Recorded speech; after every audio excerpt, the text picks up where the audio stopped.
নমস্কার বন্ধুরা, অর্পিতার রান্নাঘরে সবাইকে স্বাগত। চলুন দেখে নেওয়া যাক আমার আজকের রেসিপি। বন্ধুরা, আজ চলে আসলাম দুর্দান্ত স্বাদের তালের মালপোয়া রেসিপি নিয়ে। তালের বড়া তো অনেক খেয়েছো, তবে আমার মতন এভাবে একবার তালের মালপোয়া বানিয়ে খেয়ে দেখতে পারো। আশা করছি ভালো লাগবে। এই দেখো, একটা ভেঙে দেখাচ্ছি। দেখেছো, দেখতেই কত সুন্দর হয়েছে, খেতেও কিন্তু দারুণ সুস্বাদু হবে। এভাবে তালের মালপোয়া বানালে দেখবে বাড়ির সবাই প্রশংসা করবেই করবে।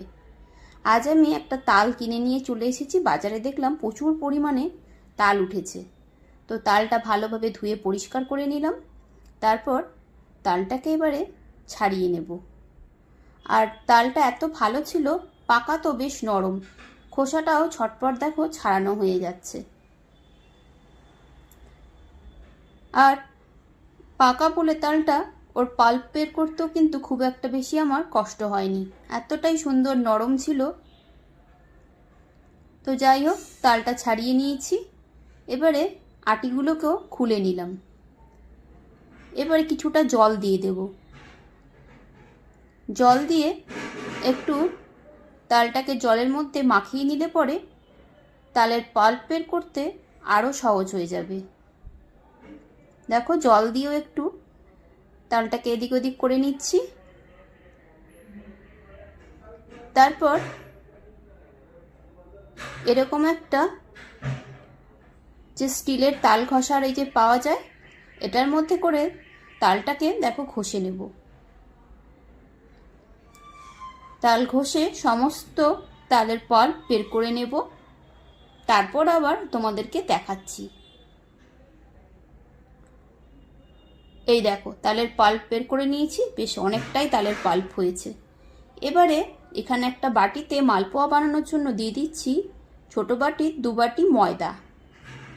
দিয়ে দিচ্ছি এই বাটিরই হাফ বাটি সুজি। এবারে দিয়ে দিচ্ছি এই একই বাটির হাফের থেকেও কম পরিমাণ চালের গুঁড়ো।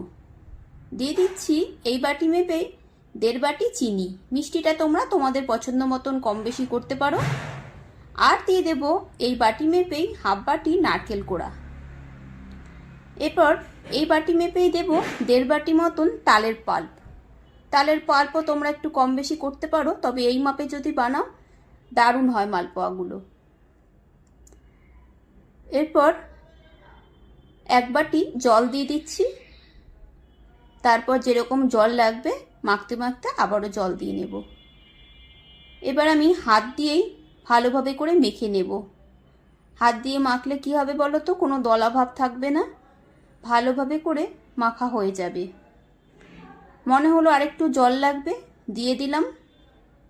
রেসিপি দেখে ভালো লাগলে বন্ধুরা একটা লাইক, কমেন্ট, শেয়ার অবশ্যই করো। আর নতুন বন্ধু হলে আমার চ্যানেলটি সাবস্ক্রাইব করে নেওয়ার অনুরোধ রইল। দেখো, তালটা যে মেখে নিয়েছি। এবারে ঢাকা দিয়ে 20 মিনিট মতন রেখে দেব, তাতে ব্যাটারটা সেট হয়ে যাবে আর চিনিটাও গলে যাবে। 20 মিনিট পর ঢাকাটা খুলে নিলাম। চিনি গলে গেছে দেখো, আর সুজিও তো বেশ কিছুটা জল টেনেছে, তাই জন্য ঘন হয়ে গেছে।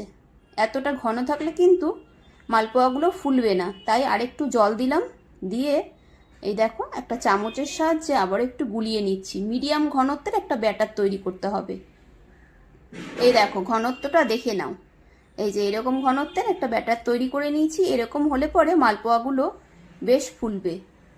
এরপর মালপোয়াগুলো ভাজার জন্য গ্যাস ওভেনে আমি কড়াইতে বেশ কিছুটা সাদা তেল দিয়ে গরম করতে বসিয়ে দিয়েছি। তেল গরম হয়ে গেছে। এবার এই গরম তেলের মধ্যে কিছুটা ব্যাটার চামচের সাহায্যে করে যে দিয়ে দিলাম। এবার ক্রমশ এই খুন্তি দিয়ে এরকমভাবে করে তেল ছড়াতে হবে, তাহলে মালপোয়াটা সুন্দর দেখো বলের মতন ফুলে উঠবে। মিডিয়াম আঁচে ভাজছি আমি এটা, হাই ফ্লেমে ভাজবে না, তাহলে কিন্তু নিচে লেগে যেতে পারে আর ভেতরে কাঁচাও থাকতে পারে।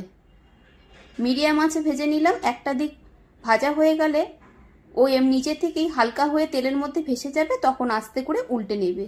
এবার উল্টো দিকটাও এভাবে করে একটু তেল ছড়িয়ে ভেজে নিয়ে সবগুলো মালপোয়া ভেজে তোমাদেরকে দেখাচ্ছি।